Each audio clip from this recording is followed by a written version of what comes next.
നിങ്ങൾ എന്തൊരു പേടിത്തൊണ്ടന്മാരാ. ആ ബുള്ളിയെ കണ്ടപാടെ നിങ്ങൾ ഇങ്ങനെ ഓടിപ്പോരാമോ? ഇപ്പൊ അതായോ കുറ്റം? സെയിം ആണല്ലോ ആദ്യം കരഞ്ഞത്. കരയാണോ? ഞാനോ? ഏയ്, അതിന് വേറെ ആളെ നോക്കണം. എനിക്ക് ബുള്ളിയെ പേടിയൊന്നുമില്ല. ആണോ? എങ്കിൽ ജീം സൈക്കിൾ എടുത്ത് ഒന്നുകൂടെ ബുള്ളിയുടെ അടുത്ത് പോയിട്ട് വാ. അത് വേണ്ട. അതെന്താ? എനിക്ക് ബുള്ളിയെ കാണുന്നത് തന്നെ ഇഷ്ടമല്ല. ഞാൻ മുമ്പ് പറയാറുള്ളതല്ലേ.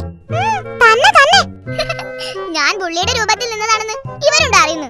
വരട്ടെ, ഇന്ന് നല്ലൊരു ഫൺ ഒപ്പിക്കണം. A vacation fun. ലാമി, എനിക്ക് ബുള്ളിയൊന്നല്ല, ലോകത്തിൽ ഒരു ജീവിയെയും പേടിയില്ല. ഒരു ജീവിയെ